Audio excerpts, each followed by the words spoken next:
Welcome here to Wake Up Call with Dan Tortora on WakeUpCallDT.com, your one-stop sports shop, and on MixLR.com/WakeUpCallDT. Proud to be here with you every Monday through Friday. Appreciate you being here and being with us this morning on Wake Up Call with Dan Tortora. Truly thank you for making this a part of your week, a part of your day.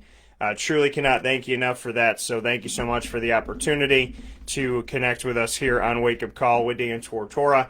And you know that Monday through Friday from 9 a.m. to 11 a.m. Eastern Time, you could set your computer, set your phone, set your tablet, whatever your device is, to Wake Up Call with Dan Tortora, and we will be here with you, for you, and bringing you everything that we possibly can every single week to help you to have a great week and to have some fun, to think, and to laugh, and if you're going to cry, hopefully to cry some happy tears and give you something special to look forward to. So thank you so much for being here and for being a part of Wake Up Call with Dan Tortora. I appreciate it tremendously, and I'm very happy to be here this morning and to have some fun here where sports truly meets life. So with that being said, welcome into the Cafe Kubal Studios. Cafe Kubal located all throughout central New York for you. Cafe Kubal having locations on 3501 James Street. That's the Eastwood Cafe.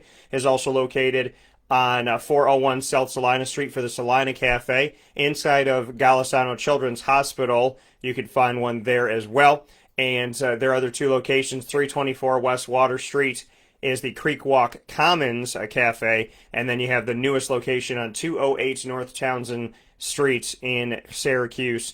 That is the Hawley Green Cafe. So make sure you head out to Cafe Kubal today. They also have their mobile cafe that will come to you. You can follow them on social media at Cafe Kubal to find out where they're going to be this week and where they're going to be next. And, of course, you can get local delivery, so if you want to have something delivered straight to the house, you could do that as well by going to cafekubal.com and clicking on the local delivery tab. And I do want to let you all know that you can get to all of that information I just gave you by simply going to wakeupcalldt.com, and on the Central New York tab, you can click on Cafe Kubal, and that will guide you as well. So, with all that being stated, welcome in to the studios here of Wake Up Call with Dan Tortora. Cafe Kubal partnering with us and doing a fantastic job in the community. Mon Pa's Kettle Corn and Popcorn Factory's What's Poppin' has a lot coming up today. We're going to start off the show speaking on the week one in the NFL. There's still more to go with Monday night happening tonight, but the Jaguars and the Giants, and Jaguars and the Giants, I'm thinking about the Giants game tonight. We'll get to that in a second, but we'll talk about the Jaguars, we'll talk about the NFL, take a look around the NFL, and there was a bunch of players that had their debuts yesterday, and in awesome fashion.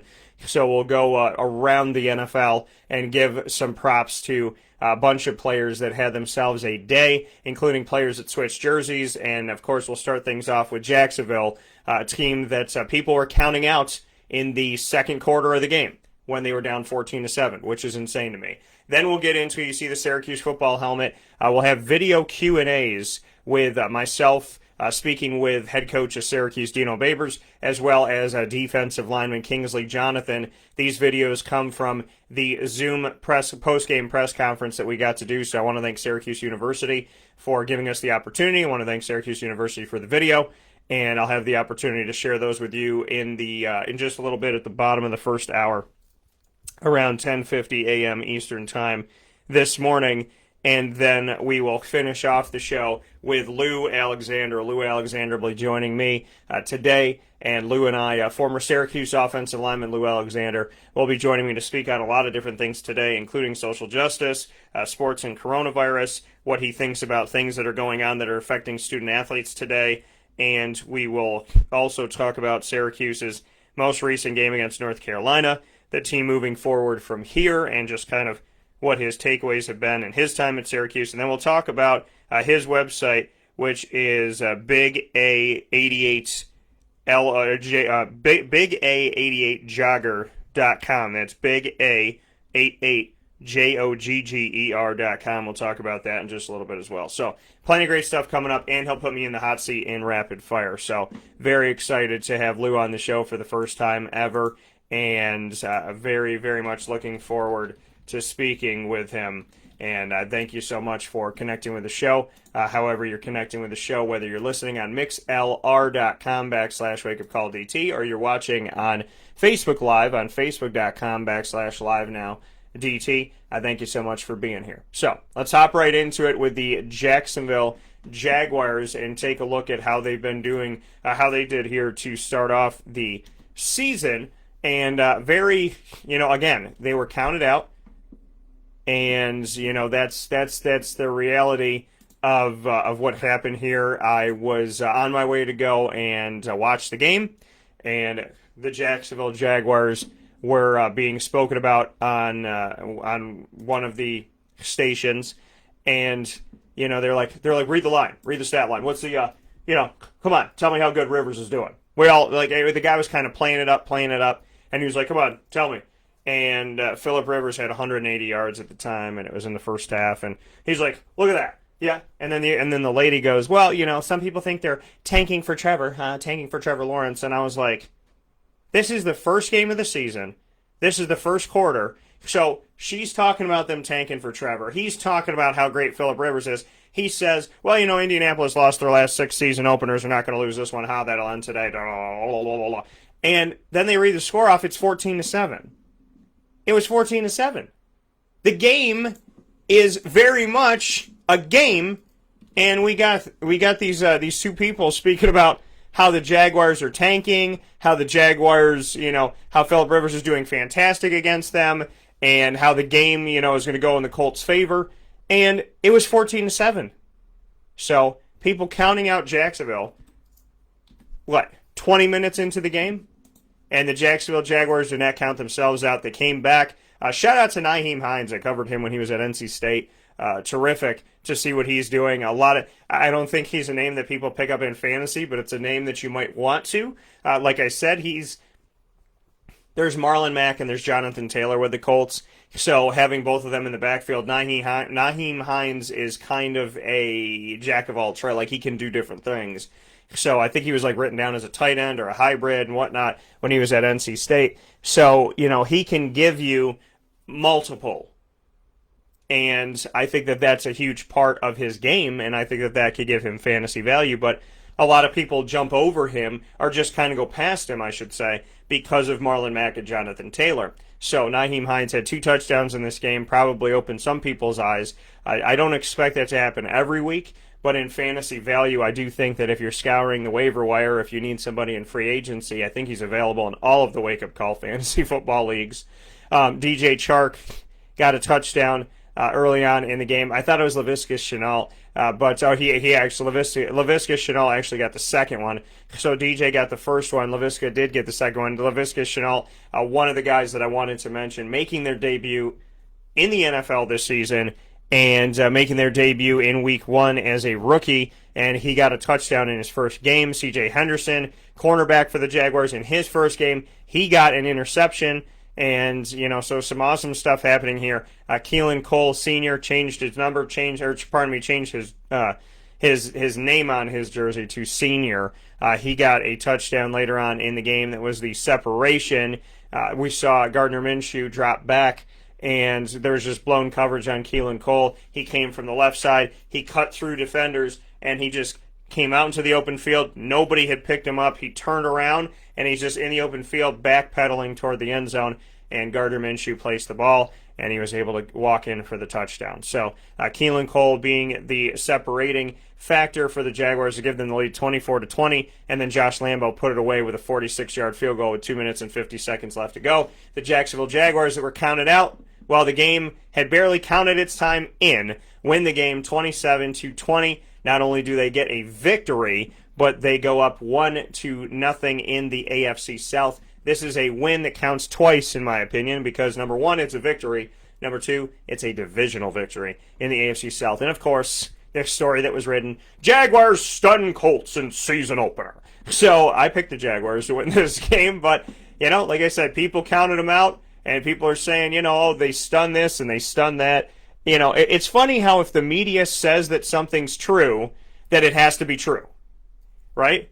And then people say, well, Dan, you're the media. And I would remind you that I am media by definition of my badge, but you know that when I talk about the media, I actually tell you the truth. So, and it's not to say that everybody in the media doesn't tell you the truth. I just say that I am a 0.1 percenter. 0.1% of the media tells you the truth. So, yeah, when I say something to you, it's, I'm not looking to, coerce you into believing something. But it's just fun.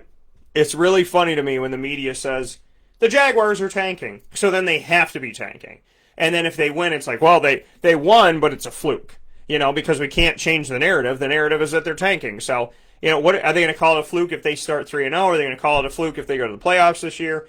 I'm not saying that stuff's going to happen, but it's just funny to me how they've committed to the Jaguars being bad and they've committed to the Jaguars tanking. But what did I tell you about Jacksonville? And I said it over and over and over and over and over and over and over and over and over and over and over again.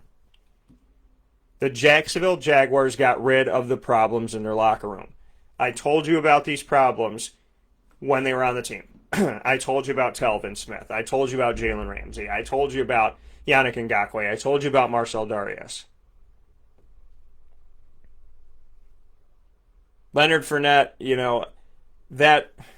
that's an interesting one. But the other gentleman, or it's hard to call them gentlemen with some things that have happened, but I would tell you that this team is better off without the problems in the locker room. Now, Jalen Ramsey might be in LA and he might be great. I watched the game last night and we know that he's talented, and he was impressive. He impressed me last night. He was impressive. But the reality of it all is he was a problem in the Jaguars locker room. He was an issue in the Jaguars locker room, and that's just reality. It's reality that I saw firsthand. So the fact that he's not on the team anymore in Jacksonville, and people say Jacksonville made a huge mistake, for them, I don't think it was a mistake. For them, I think it was to try and get sanity back. I don't think it was a mistake. Not having Telvin Smith, I don't think that is a mistake. Marcel Darius, he was set to make more money. Everybody talks about all the money that Jacksonville was supposed to owe to Nick Foles. Marcel Darius counted against the cap more than anybody if they had kept him on this season. So that was another thing to look at. And then Yannick Ngakoue, that man just hyped himself up and Hollywooded himself, and he's acting like he won 9 Super Bowls and this, that, and whatever. These guys are talented that are not on the team anymore. I'm not gonna say they're not talented, but what they were in the Jacksonville locker room was not healthy. And maybe some of that's on the coaching staff, and maybe some of that's on the organization, but the relationship wasn't good. It's kind of like having an ex-girlfriend that you knew hurt you, and you knew did terrible things, and you knew you were not wrong in some of the stuff, but then you see her with somebody else, and she's really happy and really good, and she treats him well, and then it's kind of like, well, man, how could that girl be so bad to you if she's so good to him? Sometimes that's just what happens. Sometimes that's how it goes. It is a head scratcher. But that's the reality in Jacksonville. They got rid of guys that were problematic. So this whole they're tanking and they're this and that and they're whatever, I didn't buy into it. I don't want to buy into it. I don't want to believe that the Jacksonville Jaguars are tanking. I've never seen them tank. And so my hope was that wasn't the case. And they win this game, and you still got to hear it. Oh, well, they won a fluke. It was a fluke. Yeah, Phillip Rivers, he had the wrong cereal that morning, and I don't know. I guess he woke up on the wrong side of the bed. It's just give credit where credit's due. Are you calling it a fluke that other teams won? I picked Arizona. I picked the Arizona Cardinals to defeat the San Francisco 49ers. Is that a fluke? So, to me, it's just give credit where credit is due. That's the reality of it all, is give credit where credit's due. And move forward.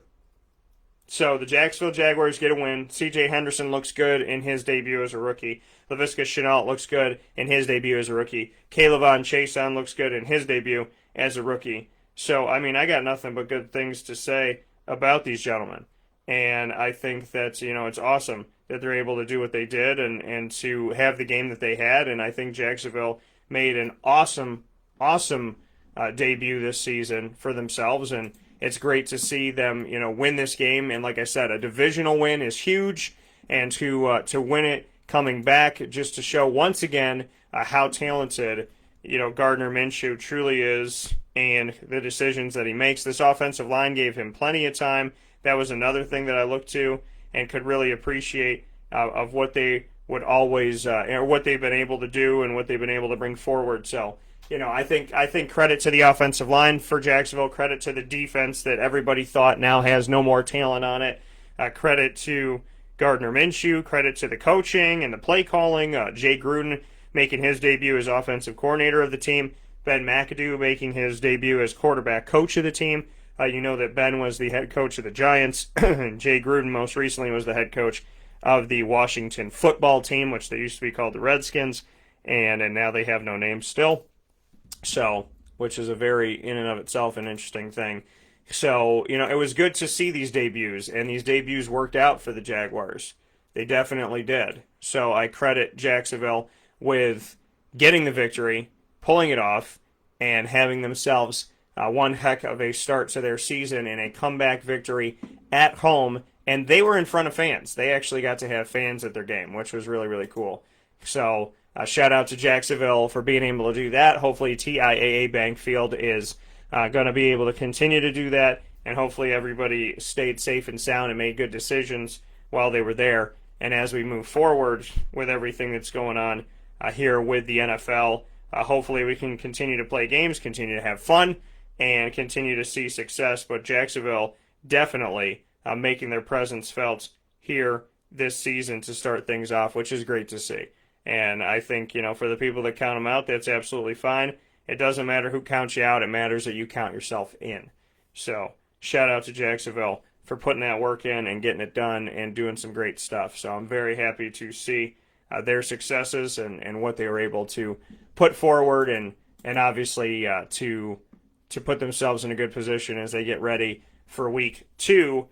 These Jacksonville Jaguars doing some good things here for themselves and for the community. So a big shout out to them. Other news going around the NFL to look at some of these games and things that went down. I want to look at the Patriots and the fact that the Patriots, what they were able to do in their first game. I think anybody that counts them out for any stretch of the imagination is crazy. I know some people might not like Cam Newton or be a fan of Cam Newton or be a fan of his style or whatever you want to call it, but ultimately Cam Newton is one of those people that you can't count out. And, for those of you that watched my NFL prediction show special with Mike Sofka of Hall of Fame FantasyFootball.com, you'll see that we chose to, we chose in the grand scheme of things, we chose to, put the Patriots in. And I think the Patriots are going to make the playoffs this year. I do.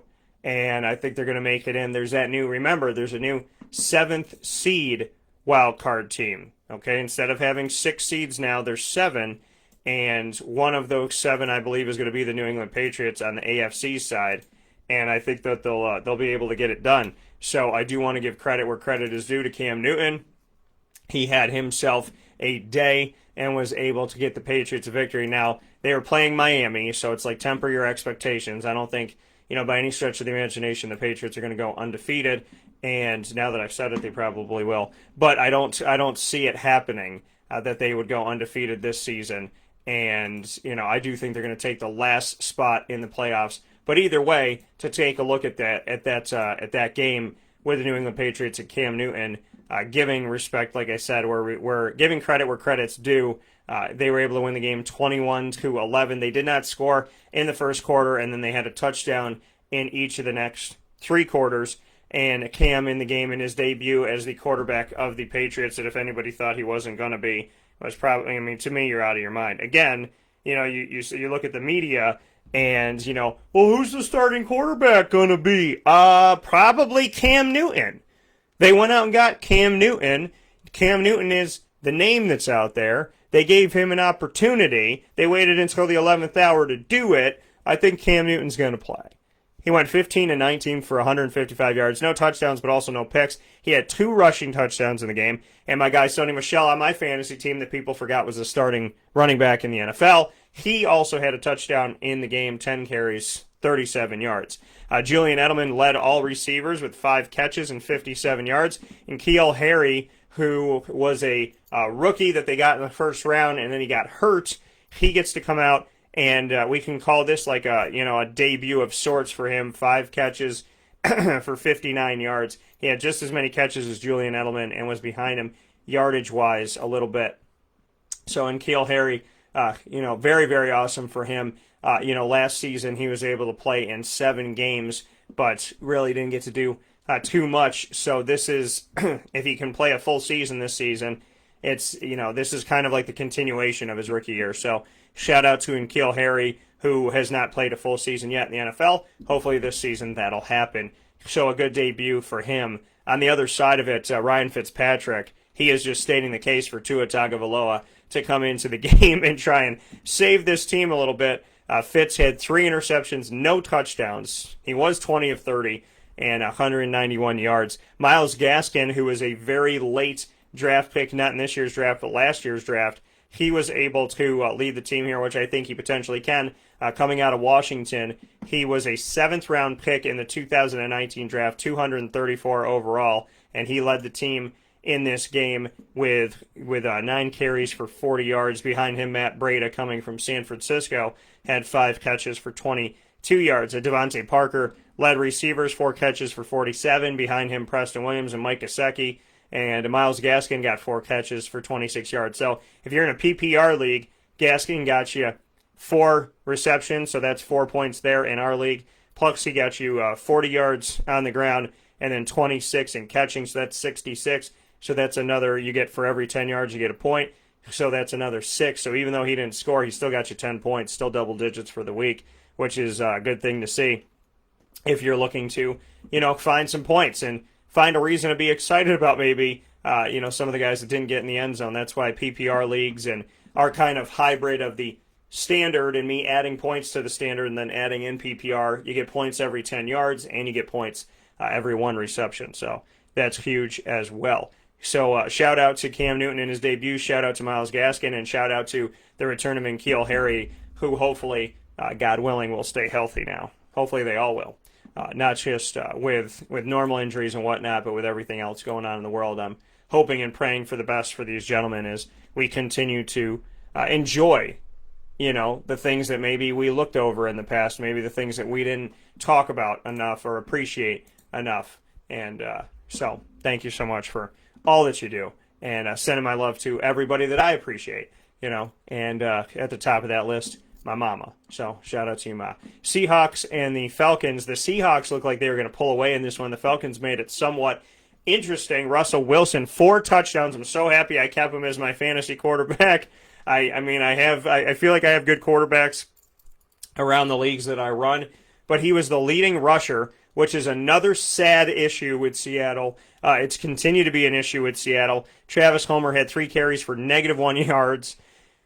Chris Carson had 6 carries for 21. Carlos Hyde had 7 for 23.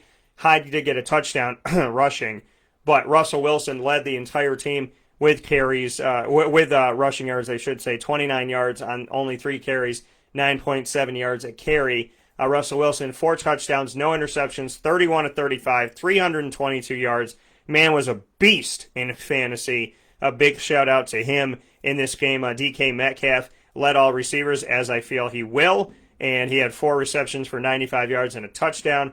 Tyler Lockett had 8 catches for 92 yards, so he was targeted 8 times, caught 8. Metcalf was targeted 8 times, caught 4. Chris Carson was targeted 6 times, caught all 6, and 2 touchdowns. So Chris Carson got you 21 yards, plus he got you 45, so he got you 66, plus he got 2 scores. Greg Olsen made his debut as a Seahawk, and he had 4 catches for 24 yards, and one of those was for a touchdown. So Greg Olsen getting that hookup with Russell Wilson in their debut together. On the other side of it, Julio Jones, 9 catches on 12 targets for 157 yards, no touchdowns. Calvin Ridley, 9 catches on 12 targets for 130 yards and 2 touchdowns. Russell Gage, 9 catches on 12 targets for 114 yards. I don't think anybody had Russell Gage. Maybe a few people got him at the end of their draft, but Russell Gage was able to make it happen. Russell Gage, a 2018 sixth-round pick by the Atlanta Falcons out of LSU, and each of these guys, 12 targets, each of them 9 receptions, each of them over 100 yards receiving. So if you had any of those guys for Atlanta, you had yourself a good day. You see numbers like that in fantasy, you think this team had to win, but they did not. Hayden Hurst made his debut at tight end for Atlanta. 3 catches for 38 yards, taking the spot that Austin Hooper vacated when he went to Cleveland. And Calvin Ridley having the best day for you when it comes to fantasy. Todd Gurley II made his debut for the Atlanta Falcons. He had 14 carries for 56 yards, 4 yards a carry. He did have a touchdown in the game. Brian Hill, little to nothing, 3 carries for 12. Ito Smith, 1 carry for 4 yards. That was it. Matt Ryan, who I think is going to have a resurgent season, he had 2 touchdowns, both to Calvin Ridley, like I said, 1 pick. He was 37 of 54, 450 yards in this game. Taking a look, if you're just tuning in to Wake Up Call with Dan Tortora, here on Facebook.com/LiveNowDT and on MixLR.com/WakeUpCallDT. Welcome into the broadcast. We are having ourselves a good time this morning, taking a look around the NFL and giving some thoughts on what's going on. And like I said, a lot of players had their debuts that definitely made their presence known in their first game with their new team or with their first game ever in the NFL. Josh Allen had himself a good day for Buffalo, 312 yards. The first time that a quarterback had over 300 yards in a game for Buffalo since Tyrod Taylor, I believe, which is insane and kind of sad, but also happy. You can look at it glass half empty. Oh my God, we went all this time without a 300-yard quarterback in a game. So that could be glass half empty. Glass half full. Wow, we cut that terrible streak of going with a quarterback that didn't have 300 yards in a game. And now that's over because now we have Josh Allen. So you can either focus on all the things you don't have, or you can focus on what you do have. So very important. You could focus on your exes, the ex-quarterbacks of Buffalo, or you could focus on your current one. And, your current partner, Josh Allen, I think is good stuff. He led the team in carries, he led the team in rushing yards, and he led the team throwing the ball. He had 3 touchdowns on the day, no picks, 2 touchdowns passing, 1 touchdown rushing, 33 of 46, 312 yards through the air. On the ground, 14 carries for 57. Zach Moss and Devin Singletary, I think, are going to be a 1-2 punch. Devin is a sophomore in the NFL. Zach is a rookie. I think they drafted Zach to be a part of this offense. I told you to expect to see them both. And in this game, they both had 9 carries. Singletary got 30 yards on his. Zach Moss got 11 on his, but Zach was also involved in the passing game, as was Devin. Devin, 5 catches for 23 yards. Zach Moss, 3 catches for 16. And Zach had a touchdown in his debut. So Zach with a touchdown in his rookie debut. And then Stephon Diggs, who is making his debut as the leading receiver for Buffalo, who hasn't had a top receiver that they could really say was their number one guy in the last couple seasons, in my opinion. Stephon Diggs, 8 catches, 86 yards to lead the team. He was targeted 9 times, caught 8 of those. He did not score. John Brown had a touchdown and caught 6 of the 10 passes thrown his way. Cole Beasley caught 4 of the 7 that went his way for 58 yards.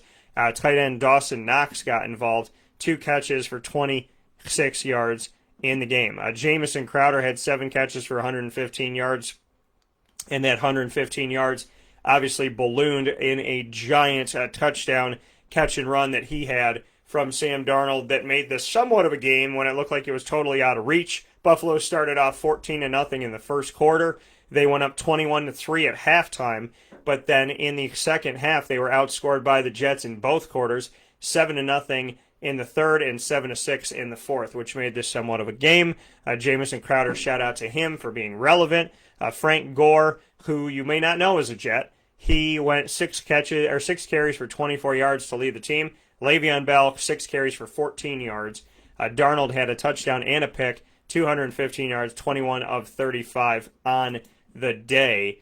And so not great numbers by any stretch of the imagination for the Jets outside of Jamison Crowder, really. Brashad Perriman for the team, 3 catches for 17 yards for those Jets in that matchup. To continue to take a look around the NFL here, the Packers game, the Packers definitely look like they were holding on to this one, but the Vikings made it interesting. On the road in Minnesota, the Packers come away with a divisional victory, 43-34 in the game. Aaron Rodgers, again, another guy not as respected as he used to be. He, in this game, gets 4 touchdowns, no picks, 364 yards, 32 of 44. I don't know how fantasy owners pass on this guy. 4 touchdowns, no picks, and almost 400 yards passing. Looks just like he did a few years ago. So I don't think he's washed up by any stretch of the imagination. A.J. Dillon made his debut at running back for the Green Bay Packers, who leaned more on Aaron Jones and Jamal Williams still, as they're trying to get A.J. acclimated maybe. 2 carries for 14 yards, but he is now officially on the books in the NFL, coming from Boston College. Big shout out to him. I think he'll eventually take over. Aaron Jones, 16 carries for 66 yards and a touchdown. Tyler Ervin, 3 carries, 38 yards, 12.7 yards a carry. Jamal Williams went 7 for 21. Alan Lazard, who was on the practice squad of Jacksonville just a couple seasons ago, went on to Green Bay last season and became one of the favorites of Aaron Rodgers. He had a carry for 19 yards. He also had 4 catches and caught everything thrown his way. He caught all 4 balls thrown in his direction for 63 yards, and he got a touchdown. So for those of you that took a chance on him in fantasy, congrats to you for that intelligence. Marquez Valdez-Scantling, who some people have counted out from USF, didn't think that he did anything these last couple seasons. He has been quiet, but he caught 4 of the 6 passes thrown his way, 96 yards and a touchdown. And Devontae Adams went off. 17 targets by Aaron Rodgers. Think about that. 17 targets by Aaron Rodgers. Everybody knows Devontae's his guy. Some people argue Devontae's the best in the league, second best in the league. I'd put him at 2, probably.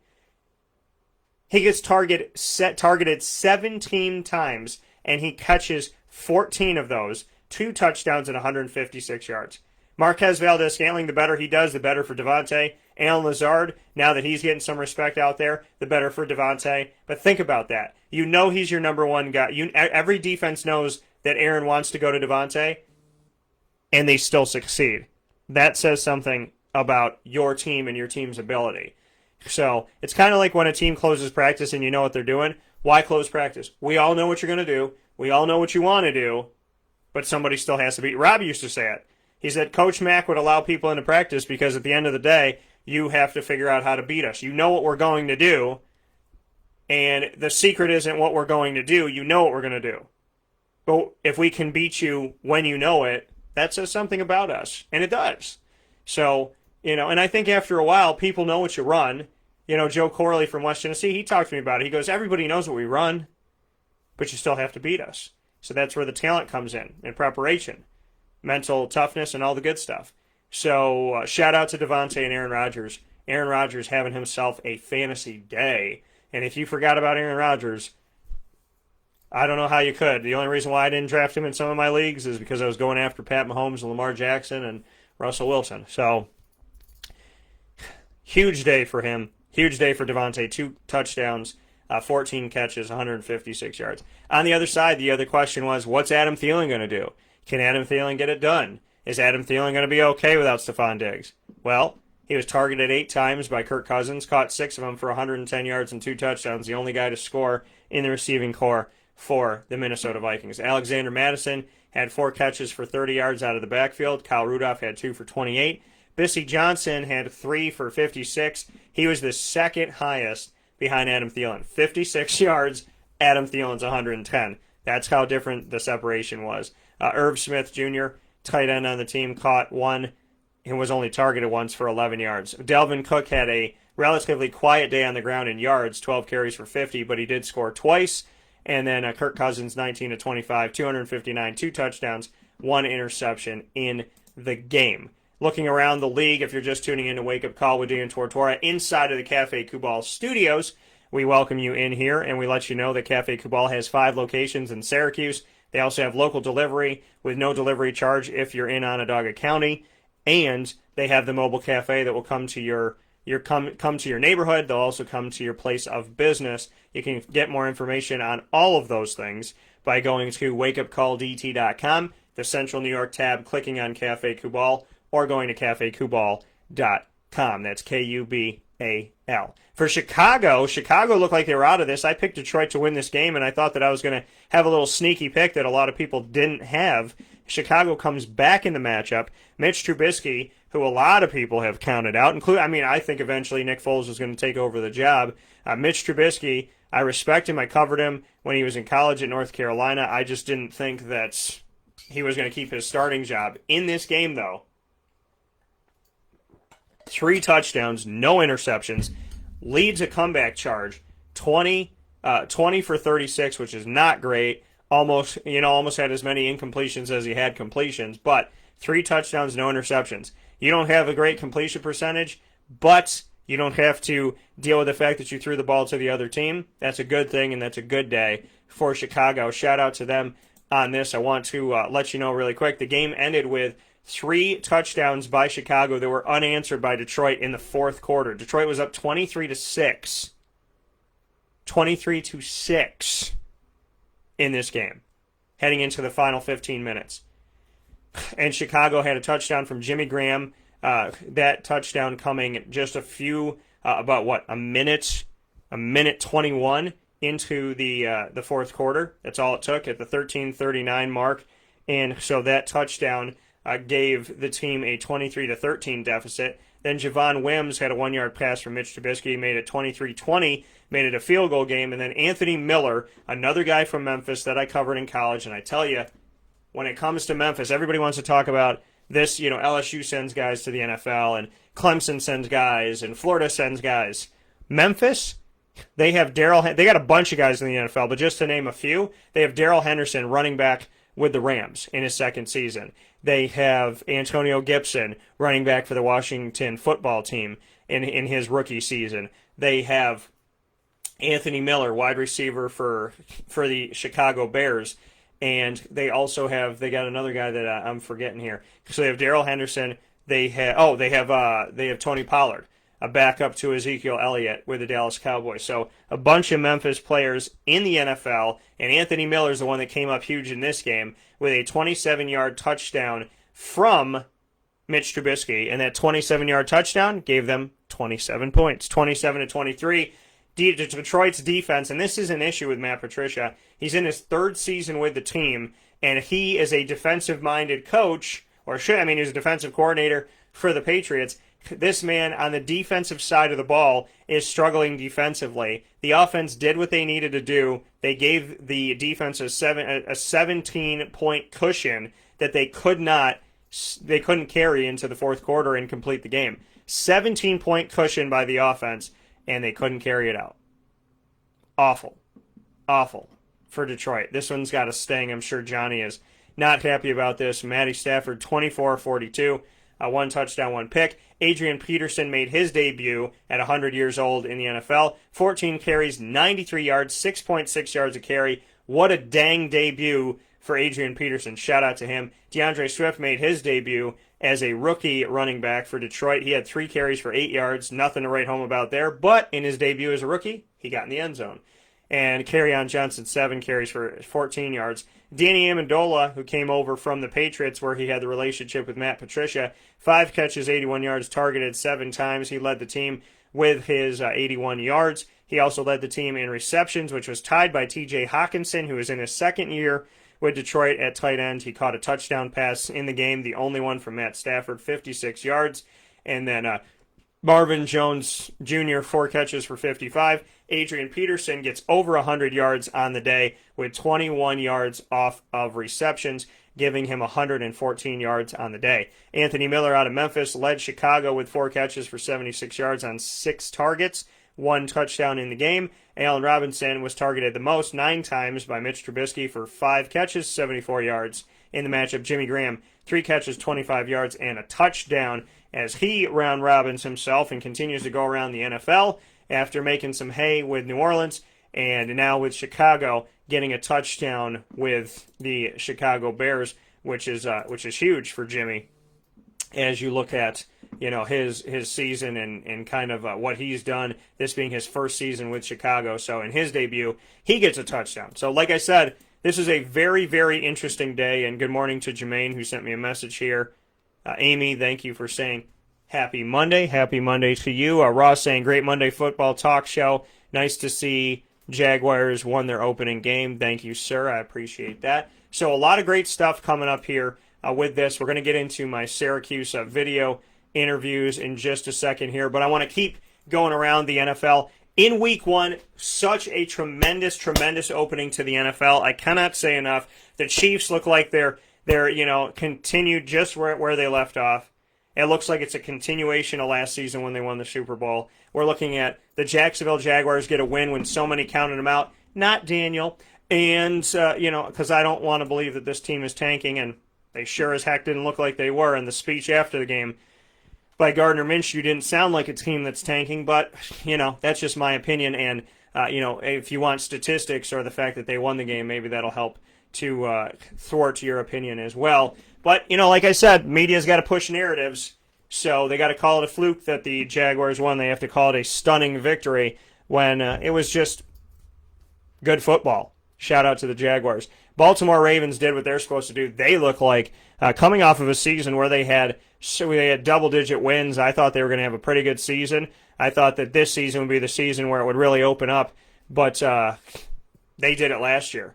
And I think that they'll be vying for the AFC Championship if all things go as I feel that they will go in my predictions. Baltimore will meet Kansas City in the AFC Championship game, which I would love to see as a Super Bowl, but we can't because they're both on the same side. Lamar Jackson in this game, 3 passing touchdowns, as he would tell you, pretty good for a running back. 20 of 25, 275 yards, no interceptions, and 3 touchdowns. On the ground, he led the team with 45 yards rushing and 7 carries. Mark Ingram, the second, had the most carries, 10 for 29 yards. J.K. Dobbins, in his debut as a rookie for the Baltimore Ravens, had 7 carries for 22 yards and 2 touchdowns. J.K. Dobbins being drafted by Baltimore in the second round, 55th overall out of OHIO, the Ohio State. Also, Marquise Hollywood Brown had over 100 yards receiving. 6 targets, caught 501 yards. Mark Andrews continues to be a stunning young tight end in the NFL. The question was, why would they draft Hayden Hurst and Mark Andrews a couple of years ago in the same draft? But obviously one of them worked out, and they could use the other one to shift away or to trade away. So good work by Baltimore to pick up Mark Andrews. 6 catches on 5 targets. 6 targets, 5 catches, 58 yards. 2 of those 5 receptions, almost half of his receptions going into the end zone. On the other side of it, Jarvis Landry led everybody with 61 yards. David Njoku, who a lot of people have written off, he was targeted 3 times, caught all 3, got a touchdown and 50 yards. Odell Beckham, very quiet, 22 yards on 3 catches. He was targeted 10 times, caught 3 of them. Austin Hooper in his Cleveland debut was targeted twice. He caught both for 15 yards. Kareem Hunt led all running backs for Cleveland. Nick Chubb and Kareem both had double-digit carries, which we would expect to, and obviously this is something that can work in your favor or against you. If you have both of them, that's called a handcuff in fantasy. And if you have that, then you're in good shape because together they had 132 yards rushing. And both of them averaged over 5 yards a carry. Kareem Hunt with 5.5, Nick Chubb with 6. So this is all a benefit to you, but what's not a benefit to you is if you have one of them. If you have one of them, the fact that they're going to split carries, and last season I was kind of surprised that it was more Nick Chubb than Kareem, but eventually, I thought if they start to even this out because Kareem is such a talent, this could be really good for you, or it could, not be so great for you because, they're both going to get opportunities, and that means that maybe somebody's going to shine, but maybe not both of them. If they can both get in the end zone and get double-digit carries a game, you're in good shape. Kareem Hunt, 13 carries for 72. Chubb, 10 for 60. So, both of them doing well. Baker Mayfield, underwhelming. 21 to 39, 1 touchdown, 1 interception. The Cleveland Browns lose their opening game of the 2020-2021 season by 32 points. It's just gross. 38-6. Continuing on in the NFL with some other notable things here. The Tampa Bay Buccaneers that everybody wants to say are going to win a Super Bowl because Tom Brady's there.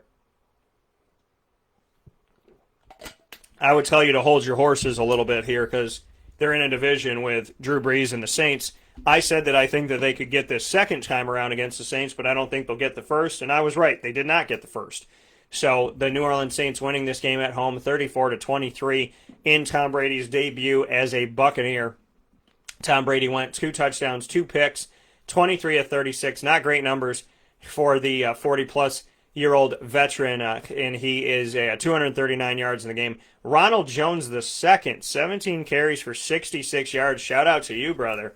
He's somebody that has kind of gotten lost in the backfield in Tampa, but not in this game. He had himself a pretty good game in the grand scheme of things here and was able to do some good stuff on the ground. Tom Brady had the only rushing touchdown on the team. That doesn't make you feel good. Tom Brady, 3 carries, 9 yards, and a touchdown. He had a quarterback sneak in the game. Leonard Fournette made his debut as a Tampa Bay Buccaneer, and he had 5 carries for 5 yards for 1 yard per carry. You know, Leonard, it's I hope the best for you. I really do. I think it was throwing some nasty shade when he said he finally has a quarterback now that he's in Tampa. And if you keep running 5 carries for 5 yards for 1 yard per carry, guess what? They're going to be saying that they wish they had a running back in Tampa Bay. I don't wish bad on him. I hope the best for him. I just think it's funny how he took a knock on the, he knocked the Jaguars for Blake Bortles and for Gardner Minshew, and then he comes out with 5 carries for 5 yards. So, not pretty. Hopefully it gets better. I'm hoping the best for him. It's just interesting. Greg said Memphis has 2 kickers in the league. Pretty amazing. Yeah, Memphis has a ton of players in the league. Thank you for backing that up, Greg. Jermaine said, I really hope my Giants win tonight. Them lines better be ready. Dude, those lines have been an Achilles heel, so hopefully they are. Jermaine also said the Cleveland Browns stink. Shut down their organization. Yeah, Browns are atrocious. I said arguably since they came back in 99, I'm still waiting for them to come back. Because it feels like I know that they said they came back, but I haven't seen them on the field in a long time. Once again, Leonard Fournette in his debut at Tampa. A lot of guys making a great debut, switching teams, getting in the end zone. Not Mr. Fournette. 5 carries for 5 yards. And this is going to be an interesting story to see. You know, does he have issues here? Does he struggle? I mean, the man puts up numbers, but you wouldn't feel that way when, covering Jacksonville the entire time he's been there. I looked at the end of the season, I'm like, 1,152 rushing yards. This is his best season in Jacksonville. But it didn't feel that way. So, just something to know. And leadership's also a thing. So, hopefully Leonard will get better. But we shall see. We shall see. Ronald Jones, I did not expect to lead the team. He had almost 20 carries in the game. Chris Godwin led everybody in Tampa. I think he'll be the better receiver here. I said that Mike would probably be used in minimal time because he was questionable in the game. And he was. He was only targeted 4 times. He caught 1 of them for 2 yards. But he did have a touchdown.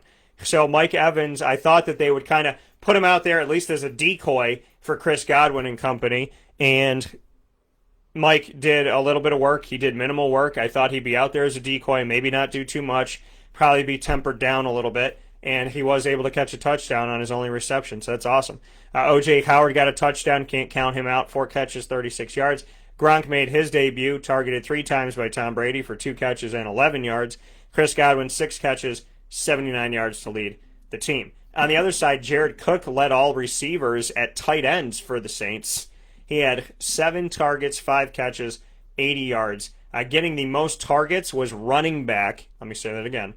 Getting the most targets in the offense in the receiving game was running back Alvin Kamara, who had 5 catches on 8 targets, 1 touchdown, 51 yards. And then Michael Thomas, a very quiet day, 3 catches for 17. Emmanuel Sanders in his debut as a Saint, 3 catches for 15.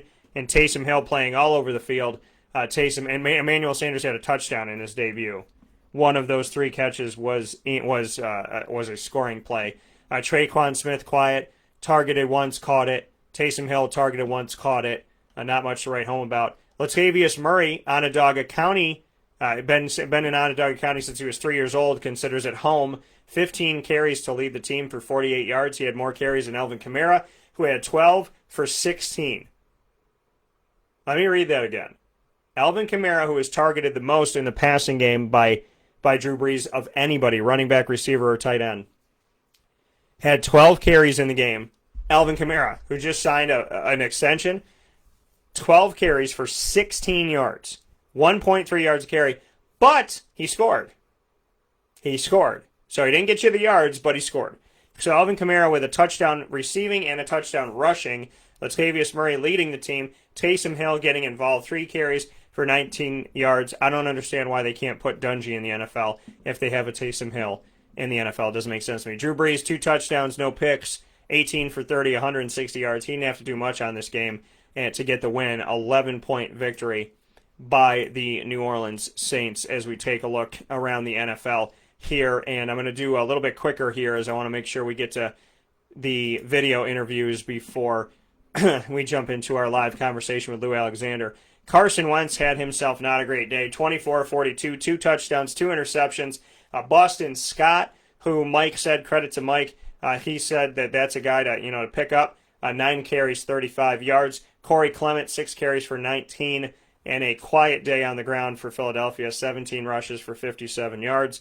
Dallas Goedert led the team, 1 touchdown in the game, and he had 8 catches on 9 targets. He was targeted the most, he caught the most, and he had over 100 yards receiving, 101. Jalen Reagor, the rookie that was drafted high by the Eagles, he had 1 catch in the game on 4 targets for 55 yards. Deshaun Jackson, who's back as an Eagle, came back last season, 7 targets, only caught 2 of them for 46 yards. The man that went from quarterback to wide receiver, Greg Ward Jr. out of Houston, he caught 5 of the 7 thrown his way for 31 yards. Boston Scott also gave you 2 receptions in the game if you're playing in PPR. On the other side of it, Terry McLaurin had 5 catches for 61 yards on 7 targets to lead the team. No surprise. He played with Dwayne Haskins in Ohio State, and he did some good things here. Dwayne Haskins completed 17, had 16 incompletions, 1 touchdown, no picks. In his debut out of Memphis, Antonio Gibson, 9 carries, 36 yards,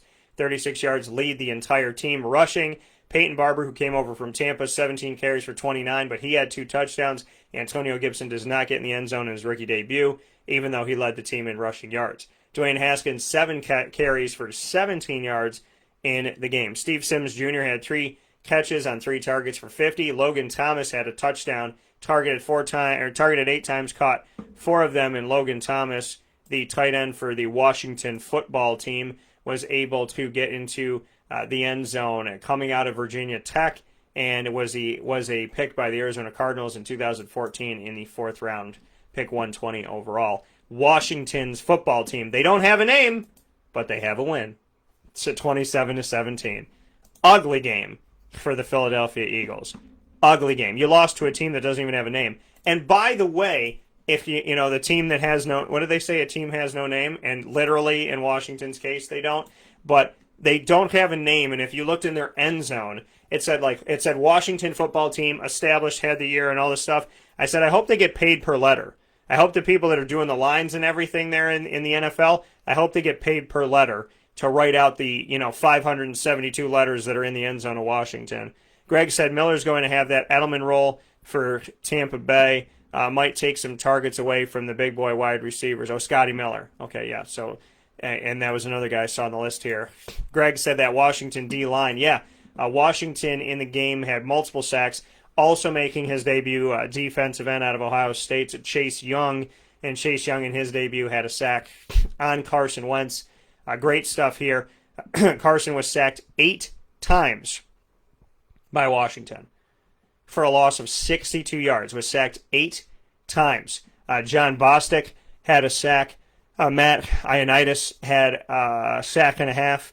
Chase Young in his debut had a sack and a half. Jonathan Allen had a half a sack. Daron Payne had a half of a sack. Daron Payne coming from Alabama. He's the guy that forced the fumble, and then they threw the pass to and went into the end zone on the offensive drive that was created by his fumble recovery. He caught the touchdown pass and went into the end zone.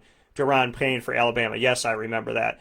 First round pick in 2018, 13th overall. Daron Payne, another first round pick for, another first round, big time pick defensive lineman for Washington to go with Chase Young. You got Deron Payne and Chase Young on the same D line. Washington's made some bad decisions, but those are two that I don't think are in that category of bad decisions. Also making note here, I picked Arizona to beat San Francisco. I think I was one of two to do that. The Cardinals picked themselves and I picked them. I don't know, maybe some other people did in Vegas and won some money. Kyler Murray, 26 of 40, 231 touchdown, 1 pick. He also had a touchdown on the ground. 13 carries, led the team, 91 yards. The most carries for anybody on the team, though, was Kenyon Drake, who took the place of David Johnson, coming from Miami last year. I don't think there was an expectation he was going to do much but be part of a committee. He had 16 carries in this game, 60 yards, and a touchdown. DeAndre Hopkins, in his debut for Arizona, looks like he was still playing for Houston. If you looked at his numbers, you wouldn't know what team he was on. And that shows you the talent of this receiver. 14 catches, 16 targets, 151 yards. Just like Devontae Adams, you know the ball's going to him, but you still have to stop him. And they couldn't. 14 catches, 16 targets, 151 yards. Does not score in his debut. Larry Fitzgerald had 4 catches for 34. Chase Edmonds had 6 carries for 26 and 3 catches for 19 and had a touchdown. So Chase Edmonds, for those of you that took a chance on the lighter-bodied running back, he got a touchdown there in the receiving end of things. Christian Kirk, very quiet. Targeted 5 times, 1 catch, didn't have any yards on the day. On the other side of it, Jimmy G, 2 touchdowns, no picks, 19 of 33, 259 yards, not bad for a loss. Raheem Mostert, 15 carries for 56 yards. Jerick McKinnon, 3 carries for 24, 8 yards a carry, but only 3 touches. Tevin Coleman, 4 touches for 18 yards. And Jimmy Garoppolo had 1 for 9. George Kittle had 1 for 9 as well. Raheem Mostert, though, led the team in receptions and in carries. He led the team in receptions, in carries, and in yards receiving. 95 yards through the air, 56 yards on the ground, which means that he ended the day for you, which is insane. He ended the day for you in a big time way. He had 151 total yards and a touchdown. 151 total yards, which would get you 15 points in my league. For every 10 yards, so you get 15 points plus the 4 receptions, so that's 19 plus a touchdown. So he got you in my league at least 25 points. Raheem Mostert did. George Kittle, 4 catches for 14, and the receivers were very, very quiet. Jimmy Garoppolo leaned on his running back, and he leaned on his fullback, and he also leaned on his tight end in receiving. Those are your top three. Top 3 receivers were not receivers. So something to be said about that. Kyle Juszczyk had 1 catch for 41 yards on 2 targets. So another notable for San Francisco in their loss, 24-20 at home in San Fran. Besides that, I want to make sure I get to all the games here. Chargers-Bengals in the debut for Joe Burrow. He was 23 of 36, 193 yards, no touchdowns, and a pick. Mixon had 19 carries for 69 yards on the ground. Joe Burrow did score in his debut. He was able to get a touchdown on 8 carries for 46 yards. He did get 1 score. A.J. Green is back at the top with Joe Burrow at quarterback. A.J. Green's back at the top for receiving. 9 targets, targeted the most, caught the most with 5, and 51 yards, had the most yards. C.J. Uzomah had 4 catches on 5 targets for 45 yards. Hunter Henry on the other side, doing good things with Tyrod Taylor. He had 5 catches on 8 targets, 73 yards to lead the team. Mike Williams was targeted the most with 9 targets. He caught 4, 69 yards. Keenan Allen on a quiet day, 4 catches for 37. Austin Eckler, 19 carries for 84 yards in the game to lead the team. Josh Kelly, 12 carries for 60 yards and had a touchdown in the matchup. Justin Jackson rendered pretty obsolete here. 2 carries, 4 yards, nothing going on. Tyrod Taylor, 16 of 30 in the game, 208 yards, no touchdowns, no interceptions, but they get the victory, squeaking it out 16-13 against Joe Burrow.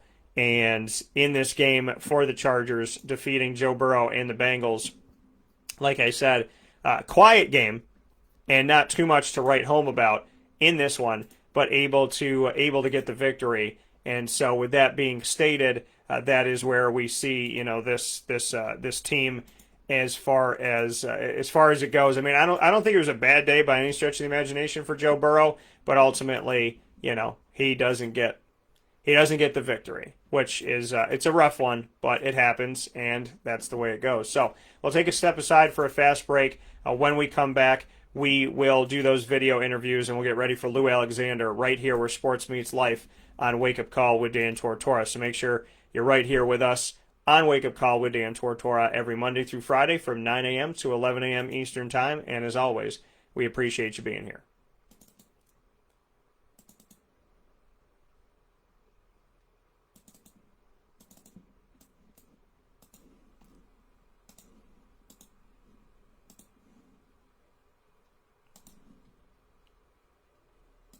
Carvel DeWitt, it's what happy tastes like. Do you know why? Because we make ice cream. Creamy, rich, flavorful ice cream. Not yogurt or iced milk like some of our competitors. Ice cream. Fresh, by hand, daily. For the calorie conscious, we have something new for you. Our new Carvelite. Same great flavor, creaminess, and texture of our regular ice cream with only 35 calories an ounce. So whether you want an ice cream cake, flying saucer, dasher, carvalanche, hard or soft ice cream, we will satisfy your craving with our fresh, handmade regular or new Carvelite ice cream. Carvel DeWitt. It's what happy tastes like.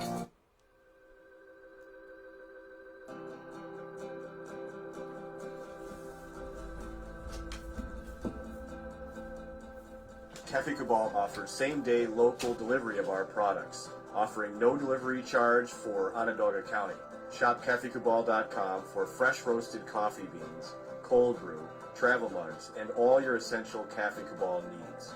Cafe Cabal, coffee for the soul.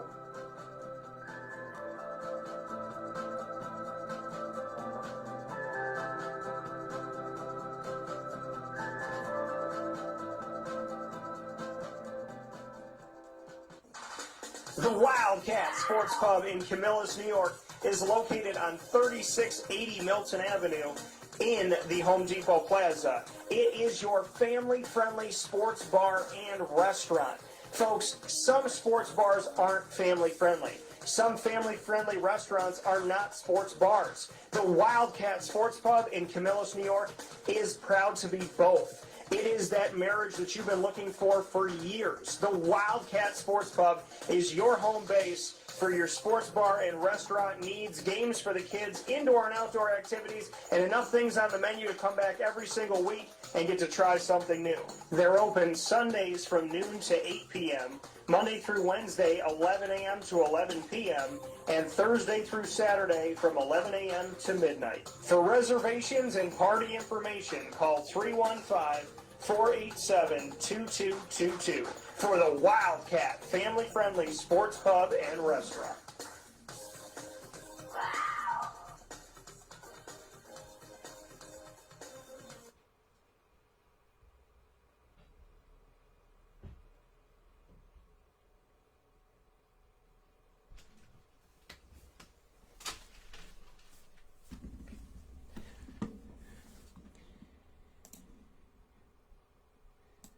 Welcome back here to Wake Up Call with Dan Tortora on WakeUpCallDT.com, your one-stop sports shop, and on MixLR.com/WakeUpCallDT. Proud to be here with you every Monday through Friday from 9 a.m. to 11 a.m. Eastern Time.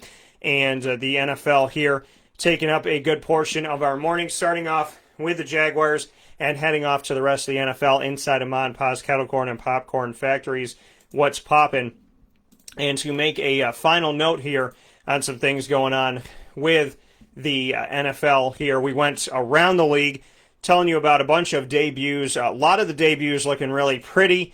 Some of them not so much, including Tom Brady's is kind of the equator line. You know, it wasn't bad, it wasn't great, but there were some debuts that looked really, really good and some that looked Joe Burrow's debut, I would say, didn't look that bad at all. But, you know, going around the league, making sure we get to every game. I do want to make a quick note here on the Panthers and the Raiders. The Raiders made their debut as the Las Vegas Raiders, and they made their debut as Las Vegas instead of Oakland with a win.